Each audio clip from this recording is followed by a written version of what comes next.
Comme vous le savez, il n'y a pas de placement de produits sur cette chaîne, et depuis 2023 elle a été entièrement démonétisée par YouTube. Son existence est donc uniquement financée par vos dons, alors pour ceux qui le peuvent et qui le veulent, la page Tipeee est en description. Merci pour votre soutien et bon visionnage. Voici un tweet publié par Éric Zemmour le 21 septembre 2022. En Iran, les femmes se battent pour retirer leur voile. Dans les écoles françaises, on les menace quand elles demandent à des élèves de les retirer. Terrible contraste.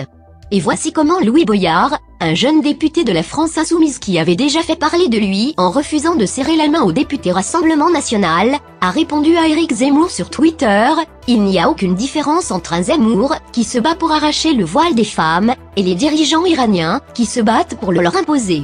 Les deux sont des ennemis de la liberté des femmes à choisir pour elles-mêmes. » Alors vous allez sûrement me dire: « Oh lapin, tu vas pas revenir sur chaque connerie formulée par la gauche française, et vous auriez raison, si je devais faire ça, je serais obligé de publier 10 vidéos par jour. » Sauf qu'il se trouve que la connerie de Louis Boyard témoigne ici d'un phénomène précis, qu'il m'apparaît important d'analyser.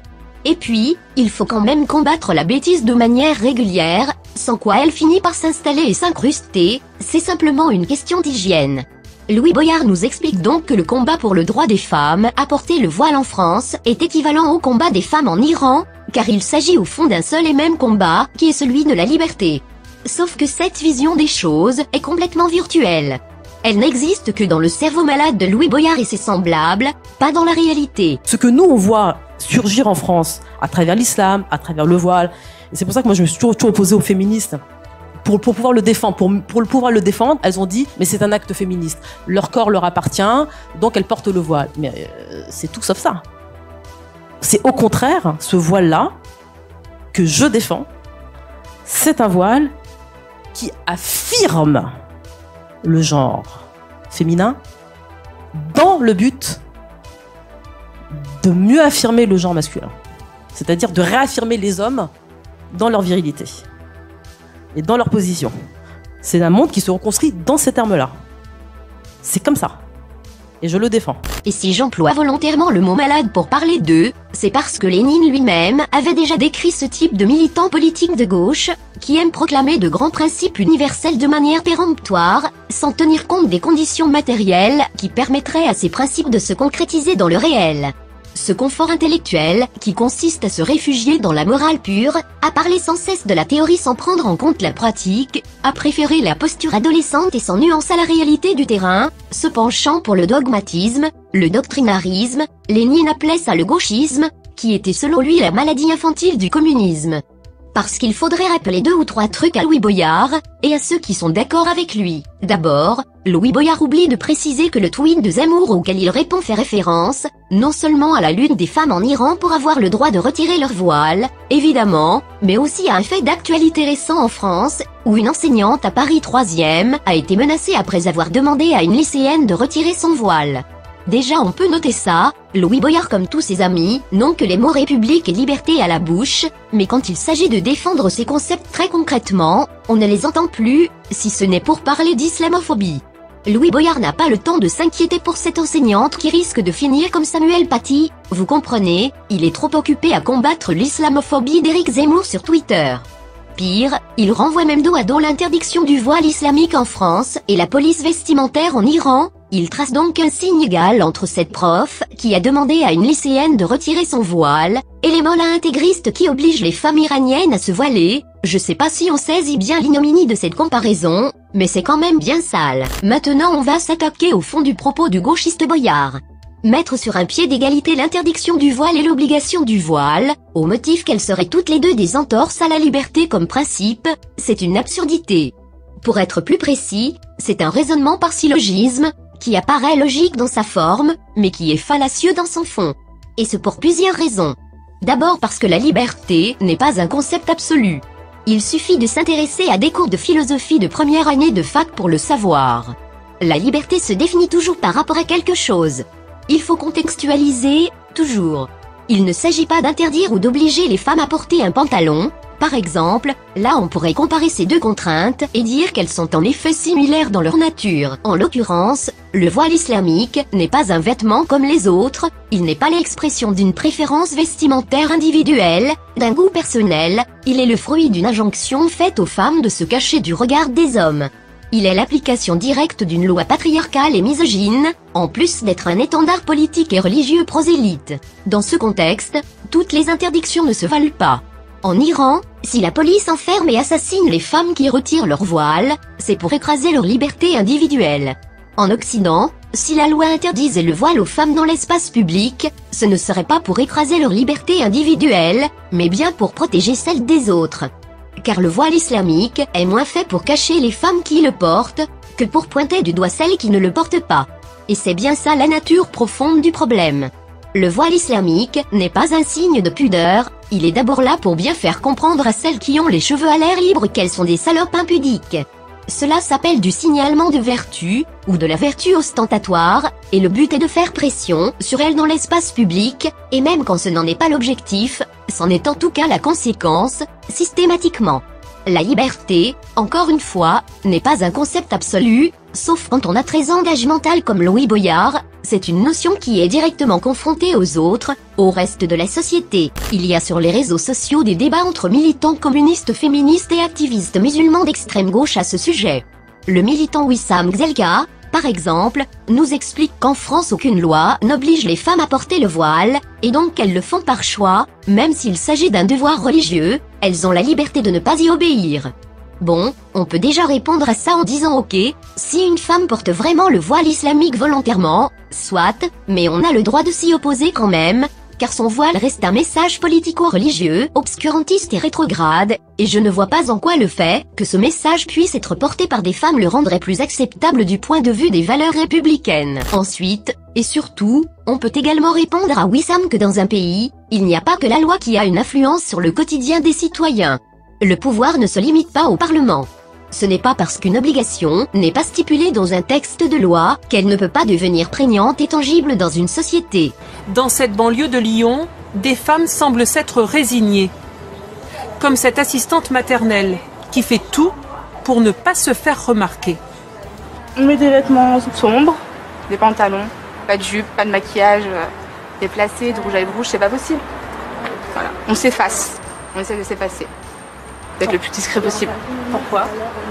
Parce qu'on a peur, tout simplement. Quand une femme française d'origine musulmane est la seule de sa famille à ne pas porter le voile, ou quand une femme française de souche, vivant dans un quartier ethniquement remplacé, est la dernière à ne pas porter le voile, est-ce qu'on peut encore considérer qu'elles sont totalement libres parce qu'aucune loi ne les oblige à se voiler ? Les pressions familiales, les pressions communautaires, ça existe. Comme le fait très justement remarquer Rakam le Grassouillet, les antiracistes décoloniaux nous expliquent qu'il existe un racisme systémique même s'il n'y a pas de loi officiellement raciste en France, mais nous disent aussi qu'il n'y a pas de pouvoir religieux en France, car ce n'est pas l'islam qui fait la loi.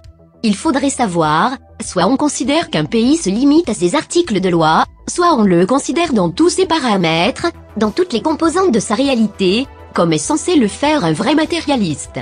Il n'est pas étonnant que les gens comme Wissam Gzelka essayent de jouer sur les deux tableaux en fonction de leurs intérêts communautaires, mais c'est un peu plus agaçant chez des gens se revendiquant républicains pur jus, comme Louis Boyard, alors qu'ils sont en réalité les idiots utiles des islamistes, précisément parce qu'ils se cantonnent à une vision abstraite et universitaire du monde, à des principes hors sol, virtuels, sans mesurer les rapports de force qui se produisent effectivement dans la réalité. Dire qu'aucune femme n'est forcée de porter le voile en France, car ce n'est pas dans la loi, c'est comme dire à un piéton qui veut traverser la rue qu'il n'a pas besoin de regarder à gauche, puis à droite, pour voir si une voiture va l'écraser, car de toute façon le code de la route interdit d'écraser des gens. Sauf qu'on s'en fout d'avoir raison ou d'avoir tort quand on est mort. La réalité ne se résume pas à la législation, ces gens sont des étudiants mentaux, qui pensent que la vie se résume à une dissertation de première année de fac de sociaux, ils se foutent des conséquences catastrophiques de leur discours, ils veulent juste avoir une bonne note, jouer les premiers de la classe, ils se prétendent marxistes et matérialistes, alors que comme Lénine le disait, ce ne sont que des gauchistes. On pourrait me reprocher de choisir volontairement un exemple caricatural à travers le cas de Louis Boyard, ne pas prendre le couteau le plus aiguisé du tiroir, mais le gauchisme est malheureusement une maladie répandue. Prenons l'exemple du youtubeur Paduring, c'est un gars qui est fan d'Antoine Goya, donc a priori on est sur de la gauche pas trop conne. Et bien même lui a écrit un tweet pour soutenir Daniel Obono, qui disait justement que le combat des femmes pour retirer le voile en Iran est identique au combat des femmes en France pour le porter. Et la façon dont Paduring défend cette position est intéressante. Il ne dit pas que c'est la position qu'il faut adopter pour combattre le plus efficacement l'intégrisme religieux, non, il dit que c'est la seule position valable pour ne pas être dans le deux poids deux mesures. Et je trouve ça parfaitement révélateur. Ce qui importe à Paduring, ce n'est pas qu'en France des femmes subissent une pression islamiste à travers la banalisation du voile, c'est que son raisonnement reste objectif, propre, immaculé, non souillé par les salissures qui éclaboussent depuis la réalité. Ce qui compte pour le gauchiste, ce n'est pas de faire advenir ses idées, c'est de rendre une dissertation qui les fait bander, d'être le bon élève, le reste ils en ont rien à foutre. Sauf que dans la vraie vie des adultes, le voile islamique est le même que ce soit en Iran ou en France.